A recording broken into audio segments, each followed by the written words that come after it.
I'd wanted it since I was 15, 16. Lion man, riding a horse, wearing a lava, holding a machete. My name is Slade, Samoan. My dad is from Sapunawa and my mum's from Wailua, Paloli. I've always been a big fan of tattoos and heavily tattooed kind of people. I also like the feeling of getting tattooed. I don't know if that's, I might need therapy or something like that, but I quite like the feeling. But yeah, I like to say I'm quite a creative kind of dude, and I like to, before I get my tattoos, I like to draw them up and just kind of draft them, see what they look like. And so that's a pretty fun kind of process for me. So my right arm, it's like my own play on, I think it's like the American flag, American soldiers raising the flag at Iwo Jima or something like that. I really just saw it on a Wu-Tang album art cover, and after I debuted for Samoa in 2021, I wanted to put something on my body to symbolize it. My first tattoo was Mount Everest on my wrist. I got that after I won the Under-20s championship in 2017. Big year, and our theme for the campaign was Conquering Everest. I also had a bit of a tough road to get there as well, so when we won the whole thing, it felt like I'd conquered my own mountain as well as the campaign mountain, so I got it to commemorate it, and yeah, it's pretty cool. I went to Jamaica when I was maybe 22, and ever since I went there, I just fell in love with reggae music and Bob Marley. I feel like his kind of music puts me at ease. Yeah, I'm just a big fan, and so I thought I'd get Uncle Bob on my quad, and it looks pretty cool.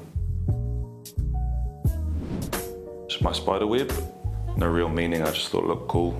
I also got my last name in it as well. It's my partner that I met in year 12 at Mags. It's just a tiny little love heart. She's real supportive of me. She lives in Wellington right now, and so she's doing a lot of that support virtually. But yeah, it is what it is. Still really enjoying my time with her. Black Panther with the flags. Quite a big fan of Nipsey Hussle.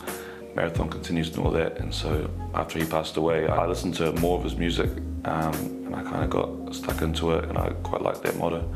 I went to a Vincent van Gogh art exhibition, and I saw just a cool painting of this skeleton just smoking, and I thought it looked pretty cool, and so I did my own little twist on it. Hammerhead shark. I heard a Māori proverb or saying, it said, don't die like an octopus, die like a hammerhead shark. I like the saying, and I like how I could action that kind of in life, and I think it looks pretty cool, pretty gnarly. I got Blade kickboxing. I'm a big fan of Wesley Snipes and the character Blade, and I thought it'd be pretty cool to get him kickboxing because I'm a big fan of kickboxing as well. And then most recently I got this Mexican dude after I went to Mexico just to commemorate having the time of my life there over the off-season. This was the second tat I got. I'd wanted it since I was 15, 16. For some reason, I just had this idea in my head. I really struggled to kind of draw it out because there weren't many reference photos of a lion man riding a horse holding a machete. But the tattoo artist that I went to, when I rocked up, he just showed me the photo, and it looked exactly how I'd imagined it. And so yeah, I was pretty happy with that. I think eventually, or hopefully, my body's going to be covered, probably in different styles.